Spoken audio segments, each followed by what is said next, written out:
Hi, this is Parthapatim Sinha. I am legal intern in Lexis and Company. Today I will be talking about a topic called maintenance under Hindu, Christian, Muslim and Parsi laws. First I want to talk about maintenance under Hindu law. Maintenance is a right to get necessities which are reasonable from another. It has been held in various cases that maintenance includes not only food, clothes, and residence, but also things necessary for the comfort and status in which person entitled is reasonably expected to live. Now talk about maintenance without divorce. Now to talk about maintenance without divorce under Hindu law. The Hindu Adoption and Maintenance Act 1956. Maintenance, in other words, is right to livelihood when one is incapable of sustaining oneself. Hindu law is one of the most ancient system of law, recognizes the right of any dependent person, including wife, children, aged parents, and widowed daughter or daughter-in-law to maintenance. Hindu Adoption and Maintenance Act 1956 provides the maintenance right. Now to talk about maintenance under Muslim law.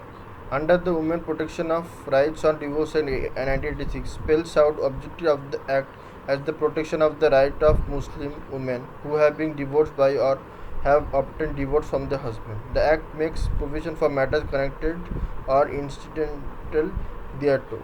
It is apparent that the act nowhere stipulates that any of the rights available to the Muslim woman at the time of the enactment of the act has been abrogated, taken away, or abridged. The Act lays down under various sections that distinctively lay out the criterion of women to be granted maintenance.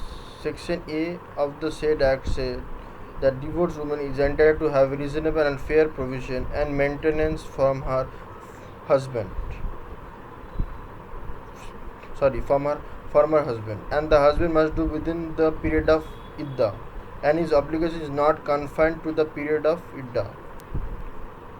Now to talk about maintenance under Christian law. Christian woman can claim maintenance from her spouse through criminal proceeding or civil proceedings.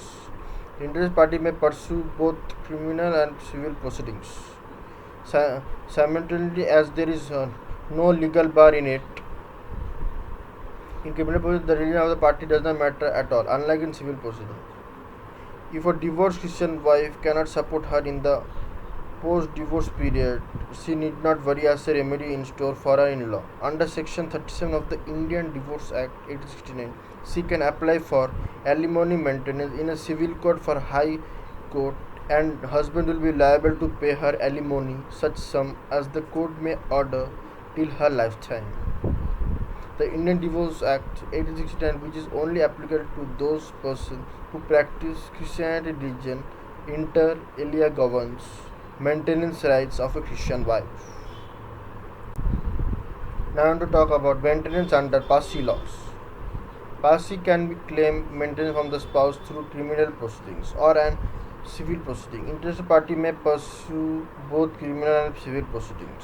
Simultaneously, as there is no legal bar to it, in the criminal proceeding, the religion of the party does not matter at all, unlike the civil proceedings. If the husband refuses to pay maintenance, wife can inform the court that the husband is refusing to pay maintenance, even after the order of the court. The court can then sentence the husband to imprisonment unless he agrees to pay it. The husband can be detained to the jail so long as he does not pay. The Parsi Marriage and Divorce Act 1936 recognized the right of wife to maintenance both alimony, pendency, light, and permanent alimony. That's all my topic is all about maintenance on the Hindu, Christian, Muslim, and Parsi law. Thank you.